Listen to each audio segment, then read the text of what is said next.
Crypto. Morton Haig, best video to learn the very basics of Icosa. I got one on my channel. Just go through my live streams on my channel. Willie B, good to see you. Grounded and Hex, and of course, Red Squirrel. All right. Everybody else is coming in while we're chatting. Thanks for coming. Everybody who's watching, I appreciate your viewership. I'm excited to spend it with you all. Without further ado, here's the man himself, ChrispyMan. What's up, buddy? It's up there, Slop. Yeah, you can't have a stream without a red squirrel, man. Let me tell you. I know, he's everywhere. He's across the pond, yet also in our homes. Oi, oi. Yeah, oh, yeah. That's it. But yeah, man. So how's everything going? I'm doing pretty good, man. I'm kind of tired and beat up after that conference last week. Yeah, I was about to say you must have been pretty busy with that. Yeah, I didn't do much of anything, but just just showing up for things I was scheduled for and listening.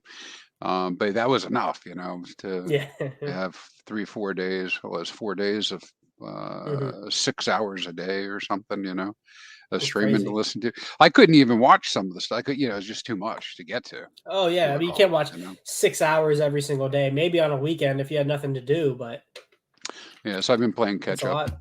But I think it was a wild success. It definitely seemed like it. Lots of viewership. I think all-time high viewerships even. Yeah, that's what Maddie was saying. It was good. A lot of people tuned in. It's also pretty cool because it's like a bear market, right? So to have that kind of interest during the bear is pretty cool. And plus, a lot of this content is evergreen. Yep. Meaning we can go back and watch it over and over again. So it's really good for new people to get a chance to see what the flavor was. I mean, sometimes I go back and I've watched like the 2021 session, in the past a couple times, particularly the T-shares one, which I was on this time with. So, and especially all the clips, like people probably aren't going to go through like the 6-hour thing too much, but all the clips that we're going to be able to get from that, and then that evergreen content, just like Access is 1 hour, and then like everybody's like little segment. I know Randy Hilarski got his 20 minutes cut out, and then also the shorts that we're going to get. It's a lot of content for a long period of time. And, a lot of good information there that people can learn from, especially in the bear market. It's a good on Maggie for putting that on and it being such a wild success. But anyways, aside from that, I know you and Maggie, you guys do a show together. Is it Game Theory Gang, right? How's that been going? It's been going pretty good. I mean, basically he let me join him, right? So I've been coming in, and so he's got a pretty good head on his shoulders for what he wants to do week to week. So I've been using that as a way to kind of tell people more about Hexfire.io to get more people over there, and that's my website. So it's been all I've been specifically. My specific goal is to get all the data that we have that's free to us, it's transparent to us out there for people to consume. So yeah. So I've been doing that with him, and he's had some pretty cool guests. And so we're just continuing to do that. That's been pretty good. I haven't really done a whole lot more streaming myself, though. I've got my channel up, but. Yeah, well, are you posting? I know I've watched some videos on your channel, some streams, but are you planning to do anything with that later on? Yeah, I'm kind of like slacking with getting them out there. I end up developing new stuff and new charts and whatnot. But and then I'm thinking I'm going to go ahead and do a video on them. Individually kind of share my thoughts with them, but I just haven't gotten around to doing them all. So I probably need to do that. I need to curate the site a little bit further, and kind of focus it because I go all over the place with it. Because I fall down these rabbit holes like everybody else, digging up new information. But yeah. And how's your streaming been going? I mean, I watch quite a few of your streams. I've been I appreciate that. I've been on the other side of the opening. Yeah. No, mine's been going fine. I'm definitely looking to pick things up this month and kind of going on into quarter one. I kind of took a break a little bit towards the end of November, December because of finals and trying to wrap school up and everything. So I took my foot off the pedal a little bit on the YouTube front, but I'm looking to pick it up a little bit. Especially now, there was a kind of a moment once Icosa had launched and like the auctions really started going where like I felt like I could take this like big deep breath because like since the beginning of Hedron, it feels like, we're all trying to get all this information out there, get the education, get the resources, spread the word about like the system, because we all really like it within the Hedron and Icosa community. And now the system's like fully up and running independently. And so if this is the first time I can really take a step back and be like, okay, this kind of thing, we like kind of like have, we can put a bow on it, like wrap it up, put a bow on it. It's immutable code. It's on the blockchain and it's not changing. There's updates, of course, but like in terms of the main brunt of education and like getting it to the community, I think we've been wildly successful in that. And so now it's like starting to pivot a little bit, like, okay, what else do I want to talk about? What else am I about in the crypto space? And I'm going to start venturing down like the DeFi rabbit hole a little bit more, in terms of like what happens when we build like a financial ecosystem with Hex being the base of it. Like what kind of things percolate from like a foundation of fixed monetary policy where you're leveraging your time. And right. Yeah, that's actually really cool to go in that direction, right? Because I think that not knowing, but I mean, I think kind of investigating what might be built, what could be built, and maybe bring that to fruition. I mean, there's things we haven't thought of yet. Exactly. Right? And so I'd like to see that as well. Yeah. Cool. The thing I've been thinking about most recently is kind of like the difference between yield that's generated from inflation and yield that's generated from fees. So like fee generating yield and inflation generating yield, and then like the dynamic between those two different forms of yield, because it may look the same, like you can represent each kind of yield in like an APY, APR kind of thing, but where they come from is like fundamentally different. And so like if you can like mesh the two together in a way where you're getting the inflation yield, but the inflation yield unlocks the ability to get the fee generating yield, there's a cool synergy there to set yourself up for some powerful passive income as the ecosystem grows. Yeah, sure. Yeah. I think I understand what you're getting at. Because I'm pretty focused on also on passive income, right? That's what I'm looking to generate and to have, which is of course how I end up in Hex in the first place. They're doing a lot of thought experiments on, so what alpha can we add? So borrowing the term, right? What alpha is there out there? What can you generate? Are you a giver or taker? And hard as I try, it's hard to conceptualize, been hard for me to conceptualize more alpha. Like what brings value in versus just splitting the pot, which in a way kind of it parallels what your discussion was a little bit. Yeah, I think so. About inflation and where it comes from, or what's the difference between earning off yield off of inflation versus some other activity or whatnot. Because if we I'm going to oversimplify it, right? I still have not been convinced, other than the fact that we like the entertainment. I'm not super convinced there's a whole lot of utility coming from crypto, right? So what do I mean by that? And I'm probably wrong. Somebody can correct me, but I mean, what outside of crypto, what is crypto used for? What are we doing with it? And and I make some of the same arguments. People, store wealth, et cetera, but I'm looking for how this thing crosses to real life, and maybe there's some cases to that already. Maybe there are some. I mean, certainly you can argue we have a path right to real life. I mean, I got a bank or an exchange that I'm using. Centralized exchange, which gets me into the DeFi area, right? Because I got to do my swaps to get there, and then I get into DeFi, and I'm able to do some stuff. But I guess what I'm thinking about is, how does that become more efficient? How does that become, in tune with real life? Can it become in tune with real life, right? Like, what's the third party look like there? That I can trust some sort of information that comes across an Oracle. That's from the outside. Anyways, I'm sorry to digress, but I mean, I think that's great. goes to your point. Like, so what are we going to make Yep. that's going to give everybody more utility and bring more alpha instead of just, we cut the pot more, Yeah. right? Like, Yeah. Instead of just being like a sandbox for speculation, basically. yeah, It kind of, yeah, yeah. yeah. No, I don't know how to answer that question off like the top of my head, No, because I've it's been, rhetorical yeah. stuff, It's my not. my initial thought to that was probably the technology of like NFTs is probably the place where I would have to guess it's most easiest to touch the blockchain to the real world, if I had to take a guess, just because it's more, it seems to be a more tangible thing than an ERC20, or at the very least, it's a better wrapper than an ERC20, to use Crypto Hmm. Kool-Aid's Hmm. terminology. And so instead of it being like this, I guess fungible token on the blockchain, it's this like set serial number that you can wrap other things into. That may be it, but that was just my initial thoughts on that. Yeah, I don't think when NFTs first came out, I certainly didn't understand them fully, Mhm. right?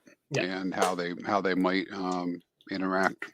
And so I think you're onto something. I think a lot of us have been kind of watching the NFT space, and yeah, we get the whole JPEG thing, right? But I'm Mhm. not talking about that. What can you envision? And that might be how it crosses over exactly. What do you envision the future looking like? Yeah. And so maybe there's a platform like this, or maybe this platform adopts an NFT, Yeah. Well, approach, and you I can't have. know. eh, God, I know. Funny enough, there's somebody in my class who's also big into crypto and is like kind of working in crypto, but more on the traditional crypto ecosystem. Like I'm, instead of like the Hex crypto ecosystem, they're kind of like two different things in a weird way. And one of the mm, projects he said he's working on is basically kind of like a resort thing, or like almost like a timeshare type resort on an island where all of the keys to the apartments and the buildings, like the ownership of those properties on the island, is like NFT based. So like there are things in the works right now happening to try hmm, to have the blockchain touch the real world. I wonder if like and this is what you were saying, the efficiency side of things, the technology side of things is advanced enough to allow us to do that quite at this yeah. moment in time. That might be a struggle. Yeah, yeah, and you've probably, I'm sure other people have used digital keys before and Mhm. whatnot. So there are plenty of hotels I've gone to, right? I show up, I don't talk to anybody. You know, I use their centralized website to make my reservation. I check in digitally. You know, Yep. I walk up to the door and I scan it. As scary as this is, right? It knows my phone's there. I NFC it and go inside, right? Yeah. So yeah, perhaps there's a crossover to that, but there's got to be it's got to be the need, you know, Yeah, like because like, what's the like point of why? decentralizing things? Like Yeah, sometimes why? centralization is Why? better. Having it all Why? on one server or one company controlling it is better than having a bunch of people worldwide doing the computing power for it. It just becomes inefficient. Well, and sometimes it's market has to be developed first, and it Hmm. takes a little bit longer before fruition, right? Yeah. So maybe there's a place for all this stuff, right? We just can't see it Hmm. yet. I mean, Hmm.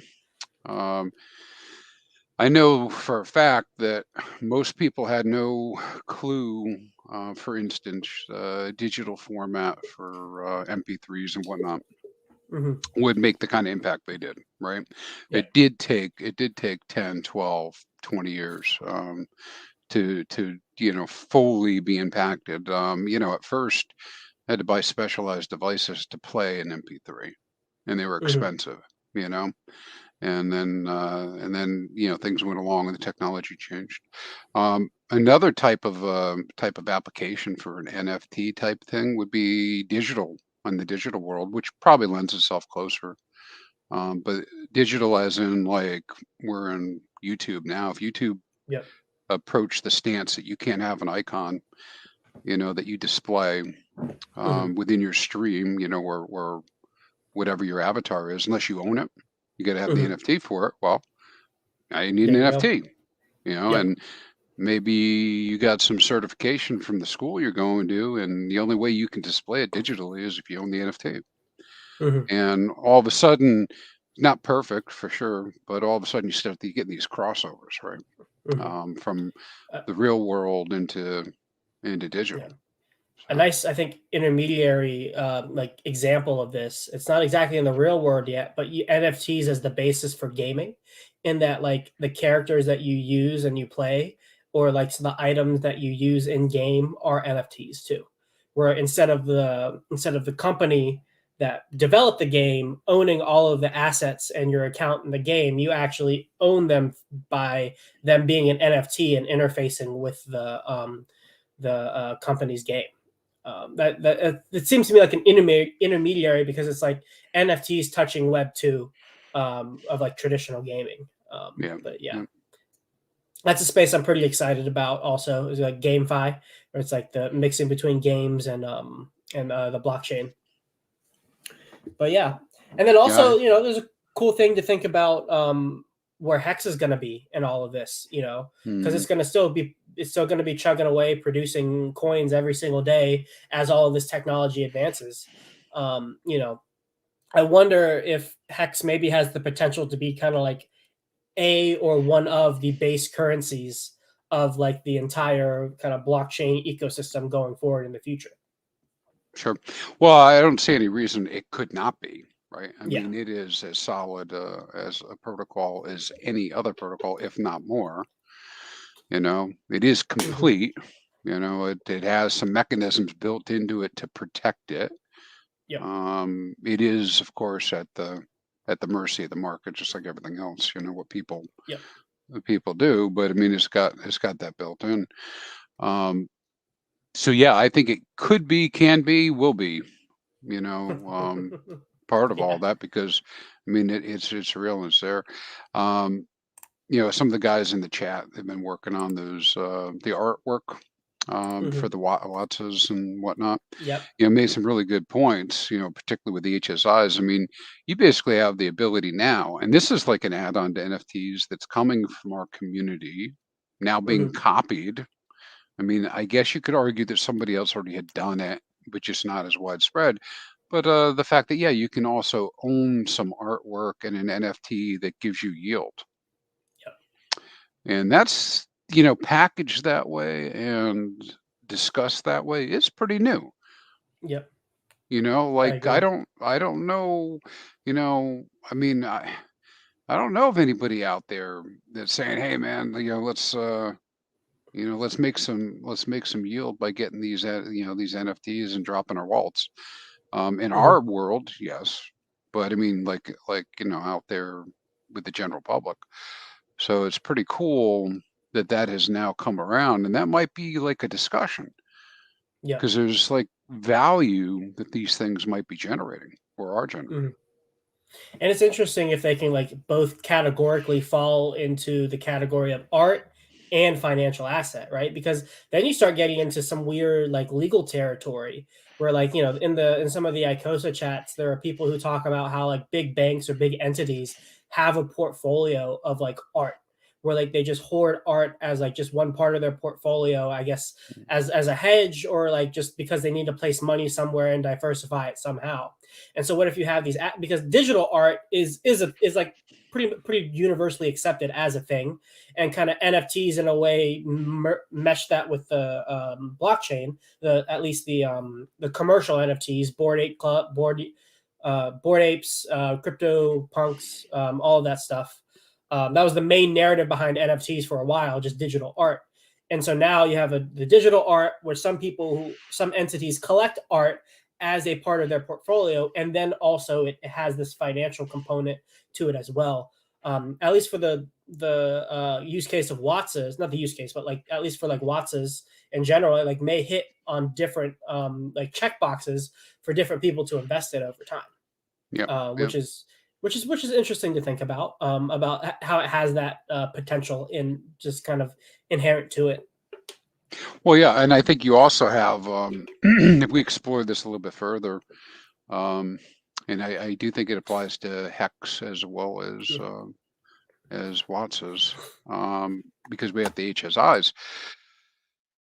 If we think about onboarding and how do you get people involved with the least friction possible, Hmm. There's not a whole lot of friction or knowledge somebody has to have in order to receive a wrap stake Yep. into a wallet. And now, Yep. yes, it's probably more than just like the average person, but Hmm. I log into Robinhood. Robinhood gives me a Ethereum wallet.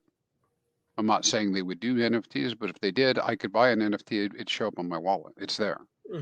You know, I'd have, if somebody did the dev work for the front end to show me what it needs to show me, I don't need to do anything else. I mean, I can be about the dumbest, the dumbest, crypto guy in the world and be able to get that. I Yeah. mean, it's pretty close to I click the button to buy Doge, you know. Yep. I mean, so and I don't mean to be disparaging to any dumb people or Doge holders. I got some Doge, but I'm Are just you conflating the two, Crispy? yeah, I guess I could play it too. But yeah, right? I mean, so you can go on Robinhood and click a button and get that stuff, and Hmm. maybe you couldn't. I couldn't do that. I was thinking it through. I couldn't do that exactly with a hex stake. Now, I want the people that I was going to get involved into hex. I was going to try to teach. I want them to know how to do it all and be Hmm. able to do it. But I guess I'm just admitting maybe there's a faster, easier way. Well, I mean, I did that. I had a friend who got married not too long ago, and part of my wedding present was like a hex stake. It was funny. I made the joke because hex was already pretty far down at that point. I was like, well, it was $100 when I made it, and now it's $40. Happy wedding. Mm, And now it's probably 20, which is funny. But I made it myself when I decided I wanted to do that, and it was actually mm. during the Hedron launch phase. So I think it has like a 10x bonus on it too. Funny Oh, enough. nice, nice. Yeah, it's like a 15-year stake. And I made it to an HSI, and I basically just sat down. I was like, all right, let's make a wallet. And then I made a wallet with them, got their seed phrases, told them, wherever you put your important documents, like your birth certificates, like all that stuff, just throw that in that folder, just forget about it. And then I just sent it over. And I'm like, there you go. You have it. You don't have to worry about it anymore. And it made the onboarding process a lot easier Hmm. versus the people who I onboarded trying to get them to actually buy Hex. Because I guess this whole thing Yeah. of like going to multiple sites, showing them Uniswap, going to the Hex site, just being able to give somebody that stake, being like, here you go, you have crypto. It definitely lowered a lot of that friction for their first touch of it. And if they Yep. want to do it Yep. more, then they can come to me later, and I can show them how to do everything else. But at least for that Yeah. Yeah. instance, they own Hex. They own a 15-year stake. Yeah. They move pretty quick. Yeah. Yep. But yeah, man. Here's a question I wanted to ask you because I think you've talked about it before. But I wanted to talk to you about it personally. Just tell me a little bit about kind of how you got into Hex. Like Mhm. what about it attracted you to it? That's always Yeah. something. It's really interesting to me hearing people in Hex the thing that attracted them to it because there's a lot of different avenues you can approach it from. Oh yeah. Yeah. We can swap stories too. Hmm. I could start. I could start with why did I get involved in crypto? Yeah. And as weird as this will sound, because this is like nobody does this, I got involved in crypto because I wanted to get rich, Yeah. right? Yeah. Pretty And much. and I wanted to do it overnight, right? That's probably about the same approach as buying a lottery ticket. Yep. Um, yeah, yeah. I mean, I say that tongue in cheek, but yeah, what really attracted me, um, what really attracted me to crypto in the first place is this idea that you could get into something early and produce it yourself.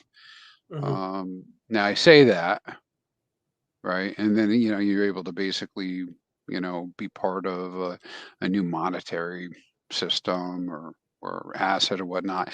But I didn't really execute on that, right? Man, I was around for the 2009, 2010 white paper, Oh and wow. I had opportunities to buy, but I did not buy, right? Hmm. So it didn't make sense for me to buy any of that stuff or get involved in anything until it was thousands of dollars for a Bitcoin.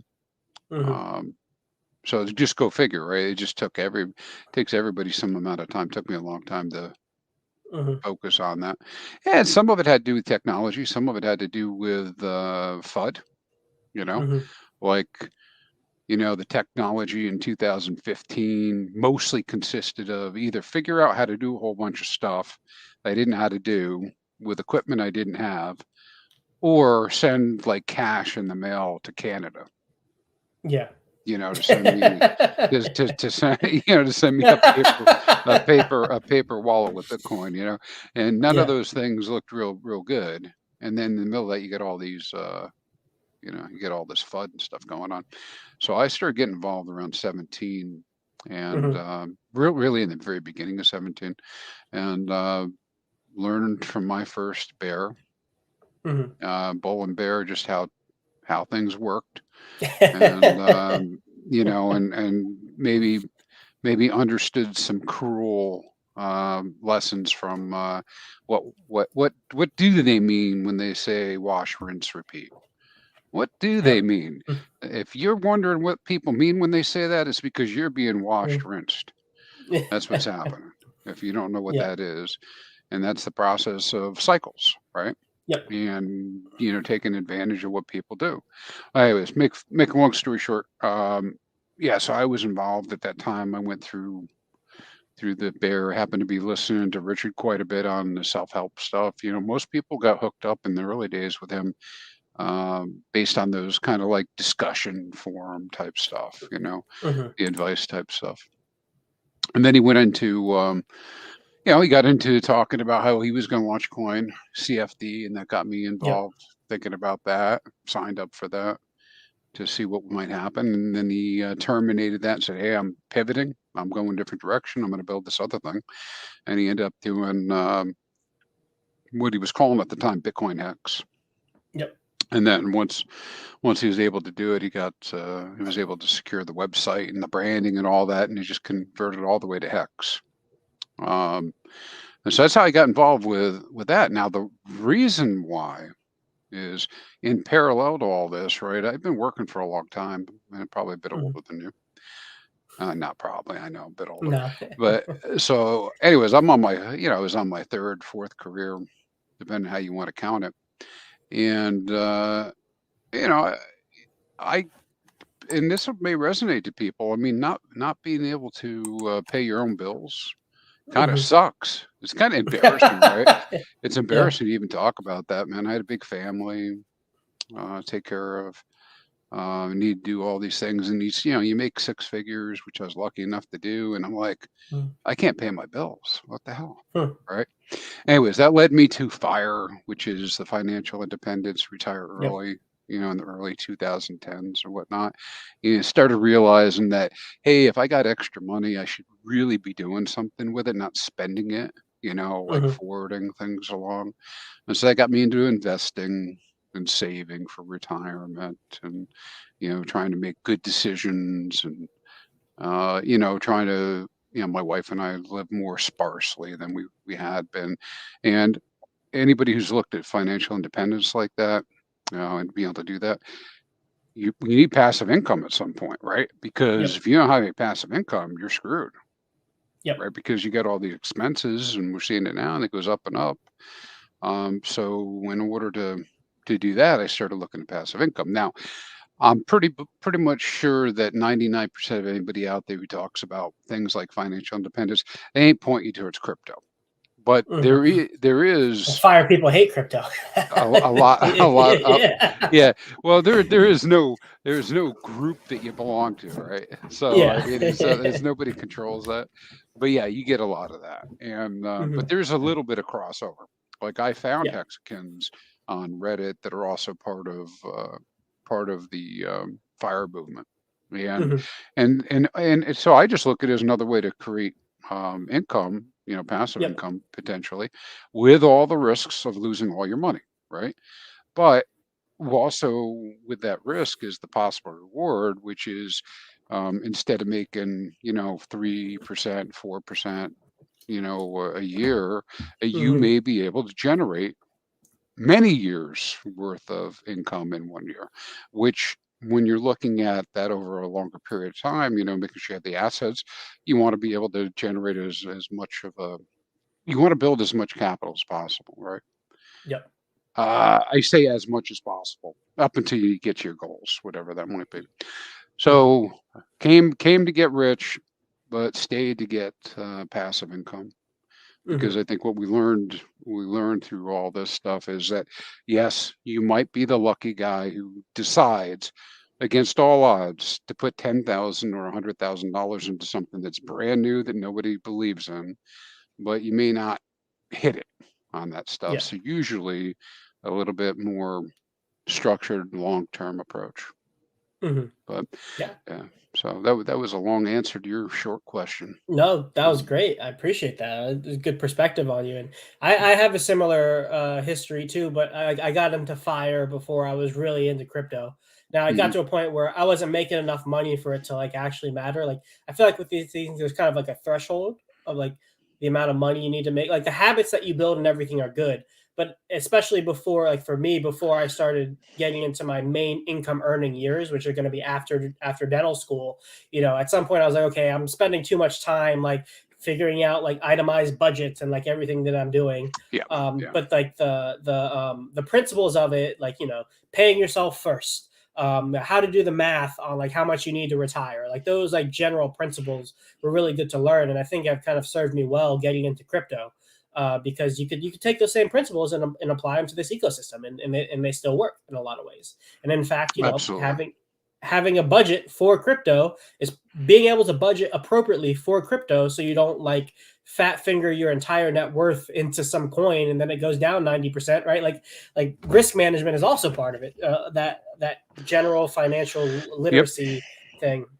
Yeah, I remember first like knowing about Bitcoin back like in high school, which was like I started high school in like 2009, so like it was probably 2010, 2011, and that was I know it was like closer to like when it was about $200 because that was when it was big on the dark web. Like I was like the teenagers like, oh, you can go on the dark web, and I could go on like the Silk Road and stuff. And I remember thinking like, oh man, $200 a Bitcoin, that's so expensive. I probably can't. There's no point in buying one. It's pretty expensive. Like, what's the point? Now thinking back to it now, I was like, man, if I took $200 back when I was high school, I'd be pretty happy now. But well, you know what's hindsight's great, man. Yeah. Money Well, it's what money. it's what kind of gives me the perspective to invest now, right? Because like things may seem expensive today, but that's only relative to what your current psychology is based on what you've experienced pretty much in the immediate past. It has nothing to do in a lot of ways of what the potential of the asset that you're looking at can be. And it also gives you confidence in like, well, not confidence, but like opens up your mind to the possibility of what is possible in terms of price appreciation, right? Like just thinking about like Bitcoin doing over 6 million X from its very bottom to where it is now in 13 years, like it's pretty mind bending. And so when you make forward-looking price predictions or forward-looking probabilistic price predictions, which is probably a better way to put it, it kind of gives me permission to like do a little higher moon boy kind of thing based on the fundamentals. Because once it's been done once, it's kind of like a 4-minute mile thing. It's been done once, the probability of it happening again in some ways may be even higher. Right. I think you're right about that. I think you're right. I think you're right on a bunch of points. I think we could all sit here and say, oh, Bitcoin, look, it's not going to go to 100,000 or 200,000 million. Who knows? It might. I mean, you could say it's not going to ever do anything again. Certainly, we know that the magnitude of returns lowers over time. I think that's believed to be accurate, right? And that we have these cycles, but doesn't appear crypto's going anywhere. So if it ain't going anywhere, that means the stuff's going to be worth something, right? Now, what's it going to be worth? I don't know. But we definitely have the luxury of having the history to be confident, history of crypto to be confident that it's not going anywhere. Like when you were first fighting those first couple cycles and it did its 80%, 88, 90+% dips, you didn't know if it was coming back because there was no precedent for it to do such a thing. Now we're kind of like, go ahead. No, I said, what's the number one argument anybody has against you now on any of this? We talk about, it's the same thing. It's the same story. Oh, look at this stuff goes down. You're right. Yeah. It also goes up. but that, like you said, sometimes they come back, right? Yep. And they cycle back up.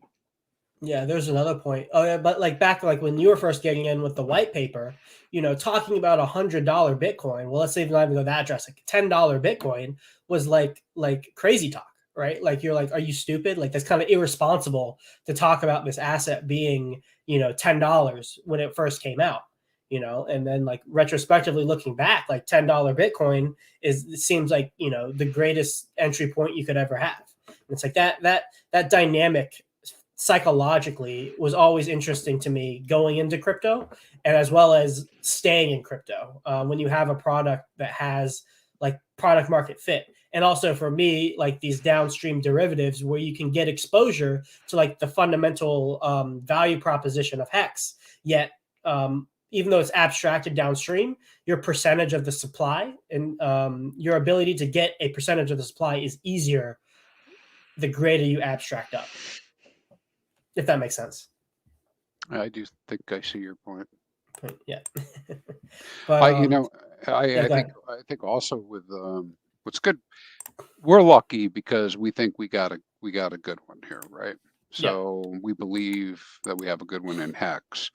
Not all cryptos are built the same, and there are obviously a lot of things that just go to zero, right? Mhm. I guess it's important for people to understand that not everything will succeed, but once you have, I believe in letting your winners run, Mhm. and this feels like a case like that. Yeah. Right? Like, why wouldn't it continue to operate? Why wouldn't it continue to operate with good performance? Why Mhm. isn't there more opportunity? Why would I FUD myself out now? Um, Mhm. there's been plenty of things, man. Unfortunately, I could give you half a dozen examples where I could have invested $10,000 and been a multimillionaire, but at the time, $4 Apple stock didn't make sense, man. You know, Yeah. $2 Amazon stock didn't make sense. For someone at a Yeah. certain age range with a certain amount of money, right?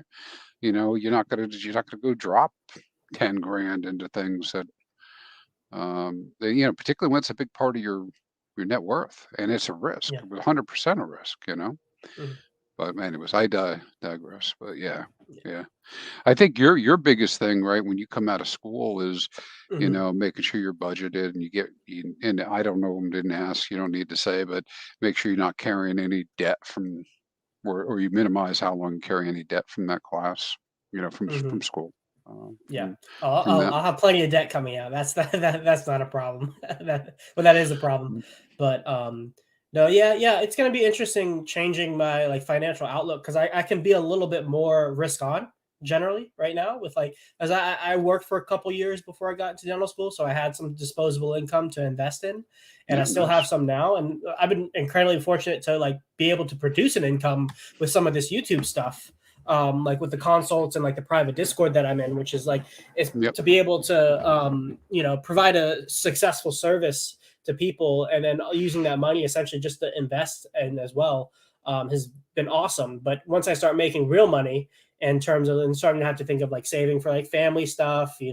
house, etc., all of those whatever expenses I want to incur in the future, like my attitude towards money is about to drastically change, and it's gonna be an interesting switch to flip in my head because the first thing I'm gonna have to do is get like an emergency fund. Like I like no Yeah. investing. It's just like have that set of cash set aside just in case something happens. Yeah, But exactly. yeah, Exactly. I mean, most people, I was no different for a long time. You need $1,000, you're screwed. You don't have yeah, $1,000. Where are you going to get it from? You're going to go to your bank. You ain't getting that hmm, overnight. So you're using credit card, yep, which is usually what's going to happen. And no matter what people promise themselves, right, they're still going to run that thing up. And not everybody, but you can look. You don't have to look very far to know that this is what people do, and they're paying yeah, 20, 30%, on that on those debts. yeah. So yeah, yeah, I'm right there with you. Yeah, who knew the credit card companies could create a APY competitive with Hex for themselves? Yeah, yeah, yeah. Yeah, it's like we're doing the reverse, right? That's Yeah. right.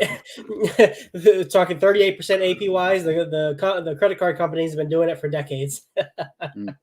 Yeah, and then Um, there's a couple things that I saw in the chat too that I mentioned kind yeah. of bring things to mind.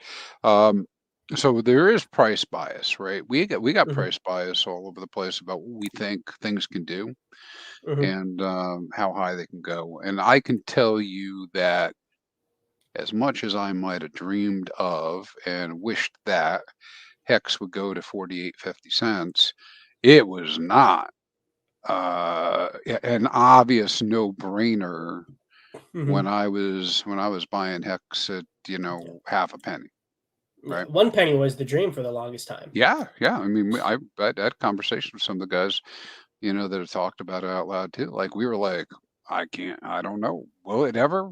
You know. Yeah. So yeah, yeah. I mean, things were. So you have to remember this is crypto and not be Hmm. biased too much by it. I mean, at least you have to acknowledge your own bias if you have it. Yeah. About you might be holding back on some thinking because Hmm. you don't think it can do something, but it very well may. Like Hmm. we didn't think Bitcoin was going to go above a buck, didn't think it was going to go above 1,000, didn't think it was going to go 10,000. People jumping up and down saying it wasn't going to go to 60. Well, it did all those things, Yep. and did them pretty fast. So there could be some opportunities, but again, we know there's risk as well, right? Yeah. Exactly. That's one thing. The other thing you mentioned before was about traditional planning for retirement, and I think this Hmm. is the other thing that people need to focus on doing. And I think that's what you were kind of getting at, rather than just planning. Kind of focus on doing because a lot of the planning will fud you right out too, Yep. right? Meaning you got so much that you think you need to do that you don't do, Yep. right? Good point. And it helps with procrastination. I'm good at that procrastination thing. And so, so I got some experience with that. But one of the things when I was doing coaching for like simple household budgeting and stuff for people. Hmm. So when I was doing that coaching, the number one thing that would come up is you see any literature online or you get pitched anything, they're like, "Man, you need $5 million to retire." Well, yeah, I'll tell you what. You tell me I need $5 million to retire, I'm like, "F that." I mean, Yeah. I mean, the average Joe. I Yeah. mean, who's going to be like, oh yeah, I'm going to go stack $5 million, right? Yep. So, just the nature of the discussion scares the hell out of people. And then once they get a case of the efforts, they're like, I can't, I can't save $1 million. Never mind $5 million, right? Hmm. And that just and it is achievable. It just takes a long time. Hmm. Usually takes some effort and time to do it, and a lot of delayed gratification. So they just don't do it at all. Yep. And so then you end up with a group of people like ourselves who don't want that future. So you try to figure out how to do it. But it's good to be aware of those kind of numbers, but not really focus on them because if I focus on them, I'll be like, man, I ain't never getting there. You Yeah, know? how am I ever going to get that far with this amount of years left when I've only made this amount? When I've only made, how am I going to get Y more dollars when I've worked at it for A number of years? When I have B number of years, which is greater than less than before, but I need twice as much money. Like it's difficult Mhm. to think about to conceptualize it in a lot of ways, or it can easily become discouraging, which I think is the point you're making, which then prevents you from ever having the possibility of doing Yeah, yeah. And our conspiracy brothers would it. say this is on purpose, Yeah, it's designed to right? be that way. It's Yeah. designed to be that way, but I think it's more or less it just how it happens. How, yeah. But, Well, let me ask you this, man. So, what made you decide to want to make a whole website breaking down all of this data for Hex specifically? yeah, yeah. Well, I had good 20 years experience in data. You know, things um, like putting together dashboards and querying data. Those kind of thing I like Hmm. to do. Like so, if I'm really into it, I can do an all nighter just screwing around with data, right? Hmm. And not everybody's built that way, right? It's just something I like to do, so I can do that. And so I picked up a whole bunch of skills along the way for that. And so what I found for the first year or so of Hex is pretty much everything was there, man. I cut and paste whatever I want and go drop it in Excel and do a little bit of work on it. But Hmm. as we went along, right, more and more data tools are becoming available, right? Like Subgraph was available very early, and it was built up, but yeah, I didn't have the same kind of access to it as Mhm. I do now. Yes, people were pulling data with apps, but there weren't so many developers around. There wasn't as much need or desire. It was already a very, very busy kind of space Mhm. with Ethereum. But then as DeFi's come along, right, you get further into it. Anyways, make a long story short with that, all of a sudden I wanted more and more data, and then I wanted to be able to answer my own questions, like what's this wallet doing, you know? Mhm. And or why does this steak look like this? And then I think the straw that broke the camel's back was I was messing around earlier in 22 with the steak data, Mhm. and I was getting ready to make a steak, and the damn T-share rate went up 700 overnight, and I was like, eh, there's no way that How did that happen? yeah, there's no way that I couldn't have known this was going to happen, right? And in the grand scheme of things, right? What's it, 4%, 3% at that time? Maybe it changed. Mhm. But I said I want to go find out. So that's where I started working on that, the new share rate model, getting the data together, starting to build out how I could actually, at least within a couple days, predict Mhm. what the T-share rate is going to be. And it's like the model I built. If you want to know what it's going to be tomorrow, you pretty much go there and look. It's going to tell you exactly what it's going to be tomorrow. You want to know what it's going to be in 3 years? Meh. I'll Mhm. give you kind of like a range. It's kind of about where it's going to be, because there's just so many different factors. And of course, now we Mhm. know that T-share rate applies to a lot of stuff in our ecosystem, Yep. um, and affects it. So, bottom line is, I wanted to go look at some data, and then the other part of it is, Um, I got to tell you, I didn't do it for this reason at first, but I think it lends itself to it. You get all this FUD about Mhm. how this is happening and that's happening, and near as I can tell, almost none of it's true. Mhm. Or very hard to prove. Usually somebody's opinion, and blockchain is public. The data is available. We, as the people using the blockchain and using these protocols, we have just as much right to go look at the data as anybody else. So let's go look. You know, and Yep. so somebody wants to come in and say, "Hey, these contracts don't work the way they're supposed to work. Hex doesn't work the way it's supposed to work." They're wrong. Go verify it 10,000 times. I mean, what else do you want to know, right? And if Mhm. somebody wants to verify it for themselves, they get a chance to go do Go that, ahead. and so they can, Mhm. by having the data, you can do that. You know, Yep. and it's not a bad thing. I don't think, for even for people to question, right? You got to trust but verify on a lot of stuff. Mhm. It's blockchain, and so in some ways, my site makes that a little bit easier, because you get some of that Yeah. data a lot faster. But most of it, it's just the aggregation that's really what's useful. Yeah. Like like if you Having it get all in one place. Yeah. yeah, you get a little bit of chops under you. You know how to do it. You know how to go to Etherscan. You can go Yeah. click just as easy as I can, the input button to go see what the input is. Hit decode. If you really, really, really were into it, you wanted to do your own translation of the hexadecimal, you could do that, right? Mhm. But that's one record at a time. Click, click, click, right? And so aggregating it into a kind of like a data warehouse allows you to go look at all of it, and then you're able to draw some different conclusions and broader conclusions and even Mhm. some more specific ones. Yeah, well, I mean, the community has loved the website, man. It's probably one of the most popular Hex websites out there now. So, Yeah, it's congrats pretty, on that, which is awesome. yeah, pretty popular. It's pretty popular in Yeah. that way. I, Well, I actually I need to change it up so I can actually record all that, because I don't know. I have no idea who uses it, right? So mm, now the reason why is, I think I might have mentioned this to you separately one time, but so mhm, my focus has been all on getting the data out there, mhm, and I'm using a set of tools I was familiar with. And so because I'm using those specific tools and I'm trying to do it for free, and you probably figuring this out too as you go along too. Hosting's expensive, software's expensive, bandwidth is expensive, storage is expensive, right? You have all these different things. So I've specifically tried to cater my site to be a free site. Mhm. And let me tell you, it's a little bit of a struggle because there's barrier to entries all over the place with it.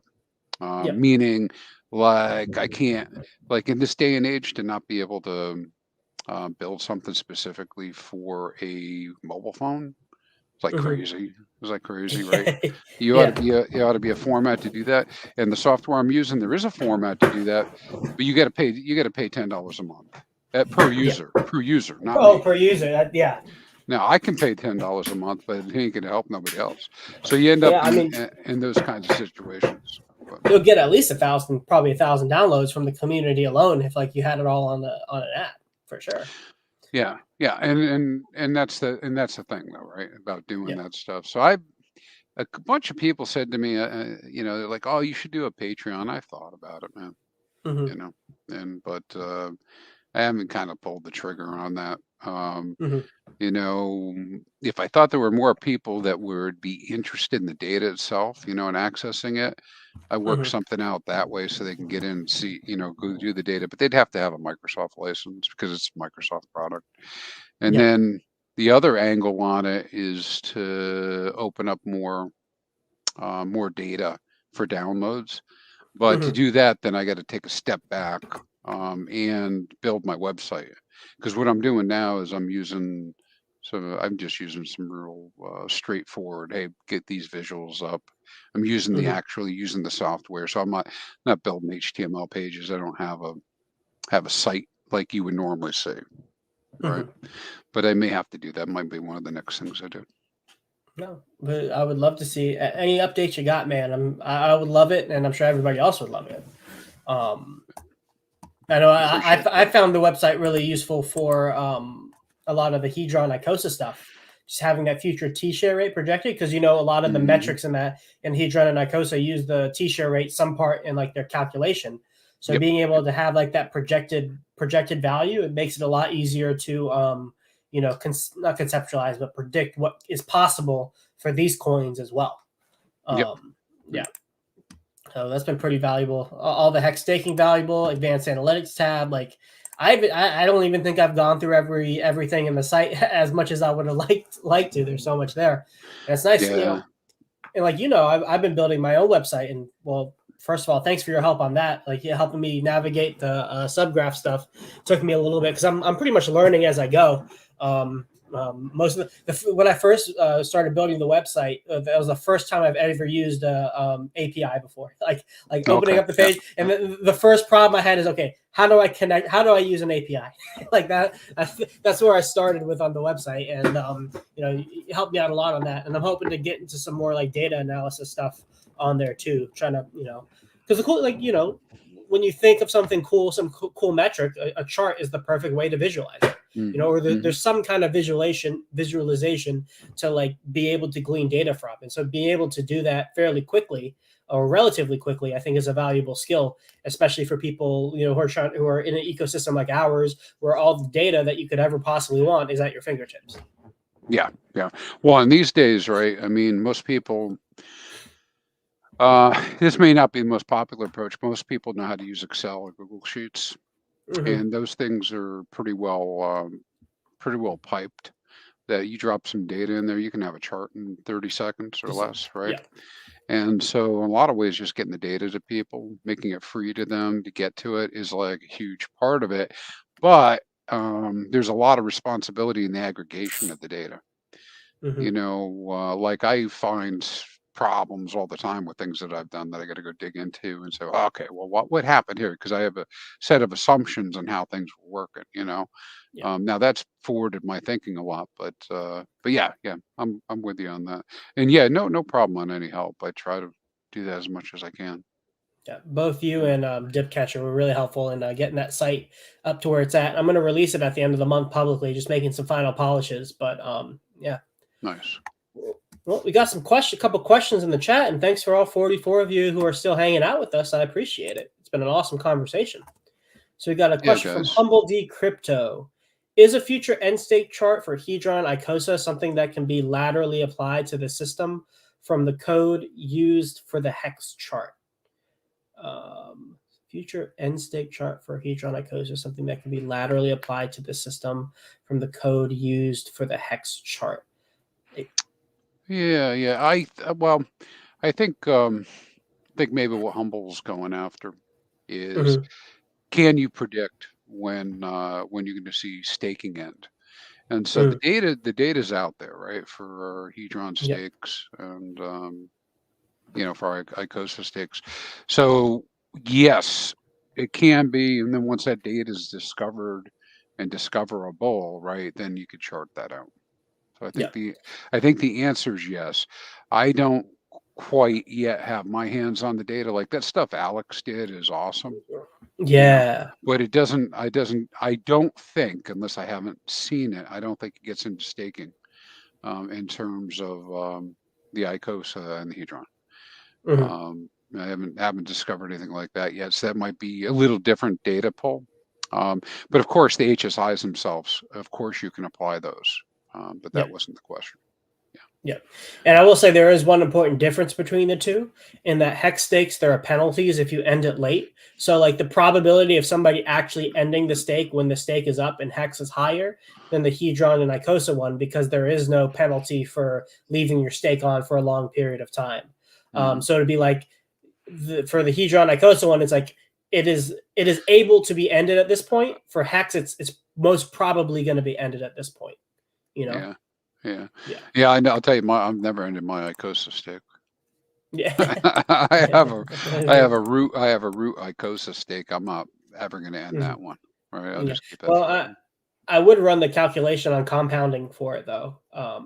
So it's like if you can end the stake and restake the yield for with the Icosa, and you're getting more points than the dilution you would get by ending it, then it's worth restaking for it. Unless you just don't, and the big if is if you want to maintain the flexibility of ending it whenever you want. That's the big if for compounding. Yeah. Right. And I see a lot of people doing short stakes in multiple wallets and that type of stuff. Yeah. The thing about that is for Hedron, it's easy because it's like $1 billion, you still got 30 days, and then it's like 11 billion is the top for 90 days. So it's like that's pretty manageable, 90-day stakes, and then you can put a bunch of Hedron into these. For Icosa, it's like 127 Icosa is like the max for a 90-day stakes. Very small, yeah. So it's like you're really managing a bunch of wallets. I've just oscillated between 180 and 270 days is pretty much what I'm cool with at this point. Yep, I did. I came to that same conclusion when I did mine. So yeah. All right, Hex enthusiast. What's your thoughts on Communis? Any long term with it versus Hedron in use case and price appreciation? Have you heard about the Communis airdrop? Oh yeah. Oh yeah, I saw you in the chat. I think I saw you in the chat early on. Yeah. Code AK did that, and Code AK is a big Hex guy from the beginning. His motivation, I believe, is pure. It's an audited piece of code and all the rest. He's the guy behind backuphex.com. And so I've been working with him for a couple of years with data, because he's one of the places, one of the people that's been the most helpful with things like Subgraph, and be able to get information out. And his belief, and this is maybe unfortunate for HSI owners, but his belief is native only. Right, native stake only, and he is really trying to provide incentive through this drop for stakers to do the right staking behavior, as defined by maybe what we would have said early on, right? Yeah, long ladders, that type of thing, restaking, maintaining your T-shares. So as far as its value, man, I don't know what it's going to depend on the community, as always. If the community values it, you're going to see it, right? Yeah.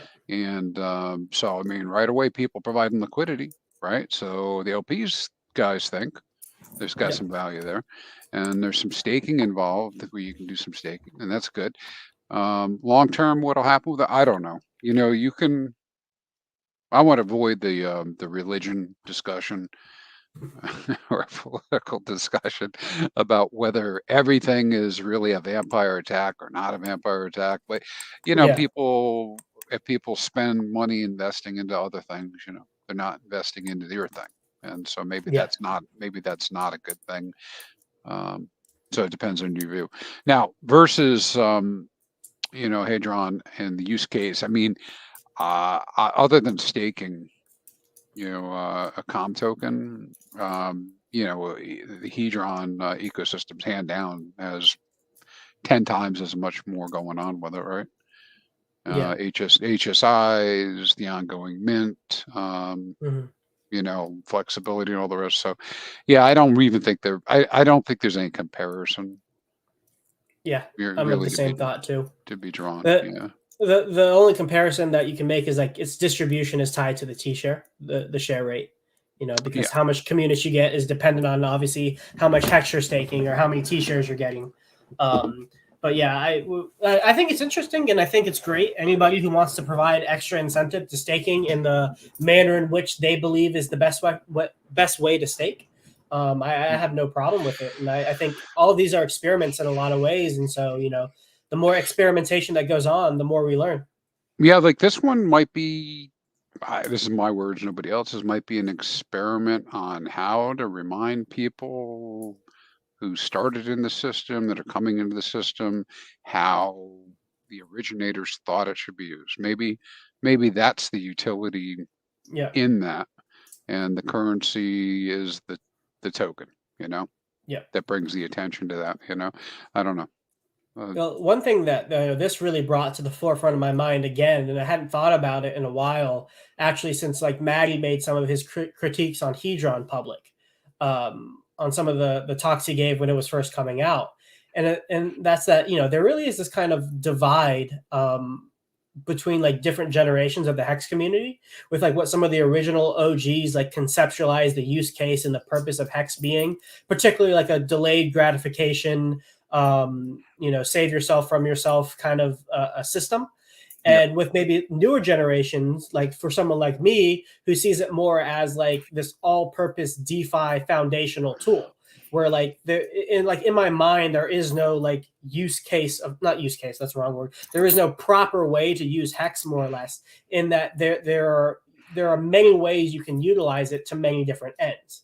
And it's interesting to see the kind of the collide of different viewpoints on like the ontology of Hex. And as we're getting more people in, these like semi mini factions of Hex are forming. And I think personally that's a good thing. That's showing that Hex is attracting a diverse group of people, or a diverse thought group of people who have a diverse ways of thinking. Yeah. yeah, yeah. Well, and so yeah, yeah. I agree with you that there are different groups of people and they have different viewpoints on things, and they're bringing different things to the table. Hmm. And I think there's value in all that. I think there's a misunderstanding in that why certain things were described the way they are.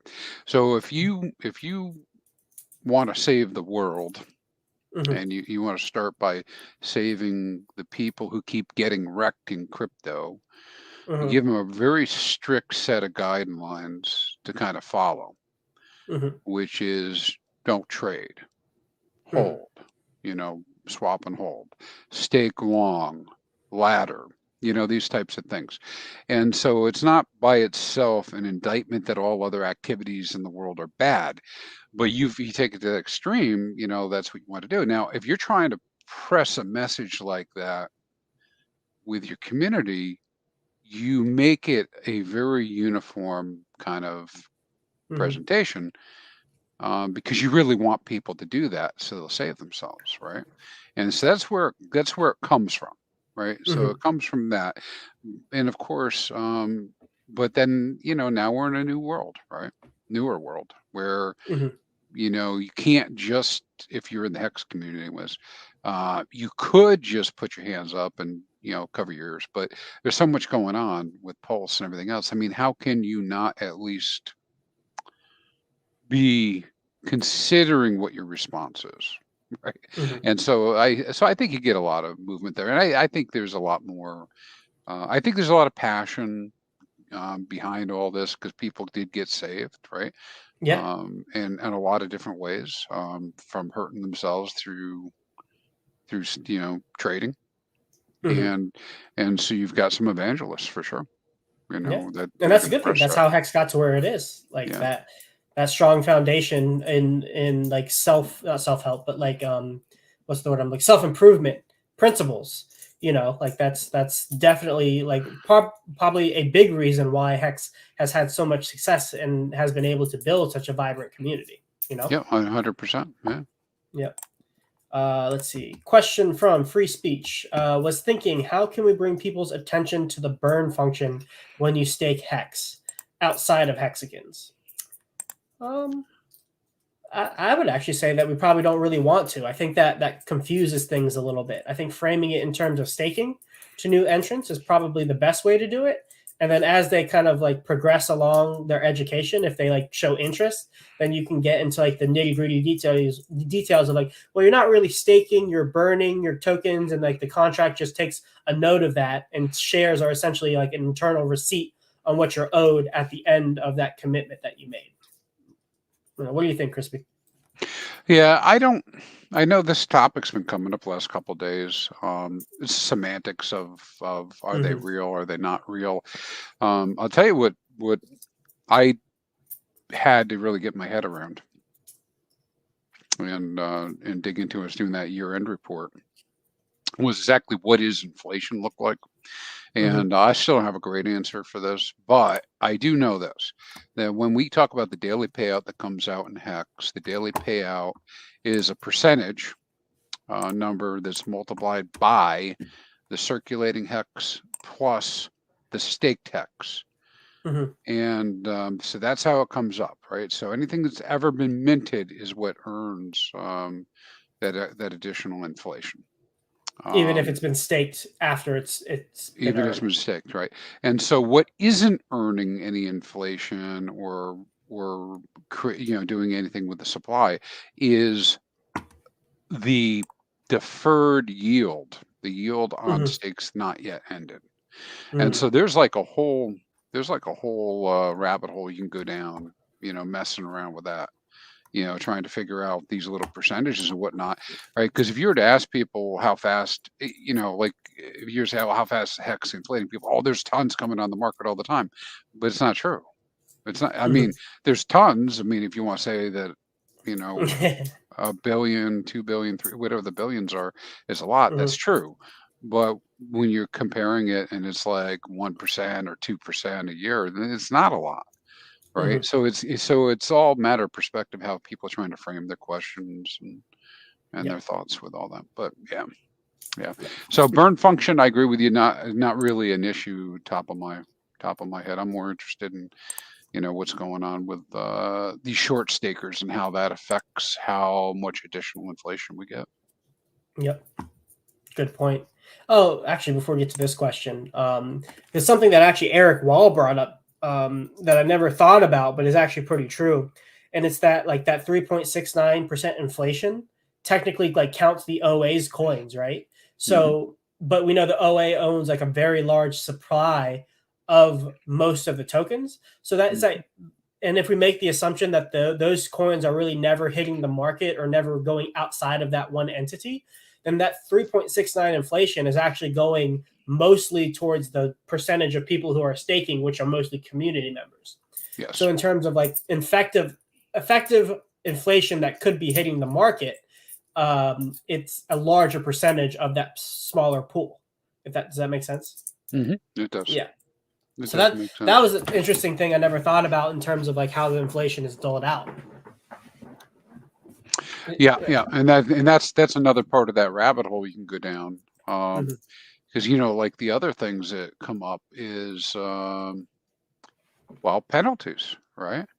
So Yeah. penalties, particularly good account penalties, they actually cause Hex to be minted Hmm. if there's a good account penalty. So what happens to that? Well, not only does it get paid to the OA, like you just said, but it creates more yield. and that yield goes to the stakers, which suspected OA accounts are only one of, Yep. That. So who is getting that? Mm-hmm. And yeah, so I think that's a good point as well. Now I can tell you on the receiving end of this additional inflation, I like that, you know.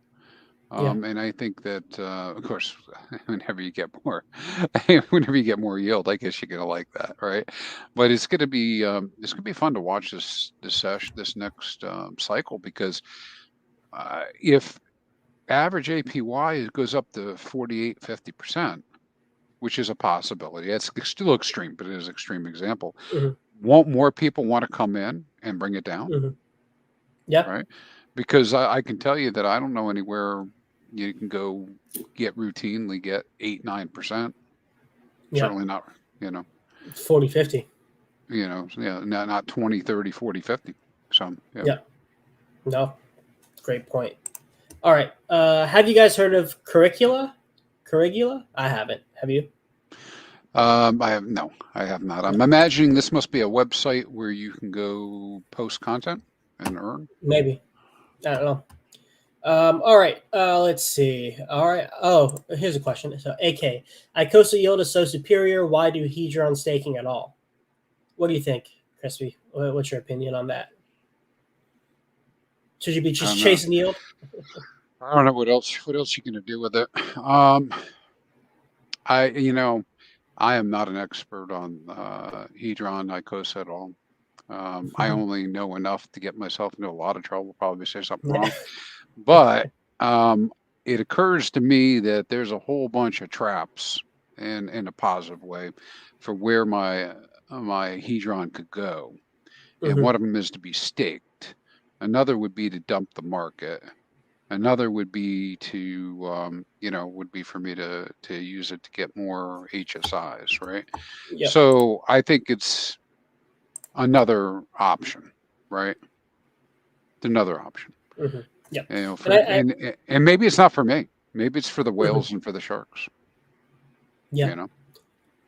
For me, it's the easy answer that can apply to anybody is if you want to maintain exposure to the Hedron price and you want to earn something on top of it, that's why you would be doing Hedron staking, because you believe in like the potential of it to go up in price. You want your portfolio to have exposure to it, and because there is an option to stake and earn more income, like you might as well do it, right? Like it's just, if you're not staking Hedron and you're just leaving it liquid and you're not using that to burn it on the auctions and you're not looking to sell it anytime soon, you're just like leaving money on the table because Icosa is inflating and you're not getting your entitled share of that. Yeah. So yeah, that's my answer towards that. And especially like AK, if you've been able to accumulate a whole lot of Hedron at the bottom and you can't really accumulate that much anymore, do you really want to sell your position? That's the question I'd ask. Yeah. But all right, I think we've gotten to the end of it, man. I know you talked about your the data report that you came out. Anything else you want to say about that? Where they can find it? Kind of what's in there? Yeah, I'll be publishing it up on Hexfire as a link. It's a PDF. Basically, what I had done with that, I think I may have covered this in one of the other videos, but what I had done with that is I put out a kind of a poll, right, to folks. Say, hey, what are you interested in hearing about or seeing about Hex data wise, right, metric wise? Like, what makes sense to you? And it ended up being a lot more detailed than I thought. I was kind of envisioning, a short couple pager with a few sections that would just be like, these are the important factors. But then just keep falling down that rabbit hole, more and more stuff. So I did that and went off and looked at a couple crypto reports that get put out on a regular basis by organizations out there. Assembled a list of metrics who's built this report to come out. And so what I'm hoping to do is get that thing canned at some point where just kind of push the button monthly, quarterly, and pull that information. So give us all the high spots. But that'll be a link out there. You'll be able to download the PDF. Some people have copies of it. Somebody wants to just contact me, I'll give you a copy. It's out on Google Drive as well. So Perfect. I think it's a great service and a great document to have floating around and keep track of, year over year, see how things change. And, it definitely appeals to, I guess, more traditional finance people who like, a nice clean slide deck, and it helps distill a lot of the factual information into a nice, easy to access document. So I appreciate that, man. All extra stuff you're providing. Yeah. I called it my boomer report, right? So that's my joke, but yeah. Oh man. But all right, let me see if there's anything else in the chat. Last question. Okay. Did anyone manage to decode the RH PulseChain update? V3 is close or really close? Close? I have no idea. 4 weeks? I don't know. 4 weeks. Man, this has been the longest month of my life. I don't know what to say. Yeah, I don't know what to say either, man. I was thinking about that because people outside of crypto I was talking to before last year before, man, I was thinking, yeah, I did tell them I thought this was coming out, didn't I? So I don't know. I've had a couple of my classmates who got into the PulseX sacrifice. They're like, "Is that still happening? Is that going to happen?" Like, yeah, don't worry, it's going to happen. It may take a little bit more time, but it will happen eventually. And they're like, "Okay, that's cool. That's all I needed to know." Yeah, I get those questions too. Yeah. Although when I say that, I got some people into the PulseX sacrifice. That sounds pretty good. I was like, yeah. I was like, that was a good opportunity to get them into. Funny enough, I had one of my friends accidentally send all of their hex to it because they did like they didn't have like a crazy amount, but it was. And then I was talking to her later, and I was like, you know what? That was probably the best thing you could have done. Accidentally send all of it because you got it locked up. Yeah. Yep. Yeah. She didn't watch the price of it go down. She maintained that 22, 23 cent valuation. Yep. Relative position. Yep. But all right, ChrispyMan, dude, I had a great time. This was a fun hour and 20 minutes, man. I think man. Thanks for the invite. Of course, man. I've been wanting to talk to you for a while. And so I'm glad we finally got the opportunity to. I learned a lot, and I'm sure everybody in the audience did. Me too. I learned too. Yeah, please go ahead. Show your stuff, man. Where can we find you? Hexfire.io, man. Come on out there. I won't. I'm out on Twitter, but don't worry about that. But yeah, Hexfire.io. I've got a contact page up there. You can get a hold of me through the email there. And then I am out on Twitter as ChrispyMan, but I screwed up on my name. I probably need to change it because I'm ChrispyMan 2. So I don't even bother putting it out. That's why, because people get all confused, right? Like I did, like I failed the ease of branding. Oh, hey, look at my Twitter handle, Sloth Crypto 3. It's yeah. Crypto Sloth backwards, and it's the third one. I messed up too, but the Twitter's I already got the followers. It'd be too hard to switch at this point. Yeah, and they make you delete them, right? So or delete the whole account. So so just Hexfire.io is fine. All right. Well, to all 4950 of you guys watching, thanks for hanging out. You find me, Sloth Crypto 3 on Twitter. You obviously know where my YouTube channel is. If you haven't, go ahead and hit subscribe, hit the like button, share it out if you feel so inclined. But I appreciate every single one of you hanging out with me as always. It's been an awesome journey so far. I have a stream coming up, another interview coming up in a couple weeks, about a week or so. Let me see who it's with. With Dylan from Famous, Fiat and Famous. I have an interview talk stream with him coming up, and I also have a slide deck talking about Famous and Fiat. So I'm about to do a little bit of dive into that ecosystem. It has to do with what I was talking about previously, like the interplay between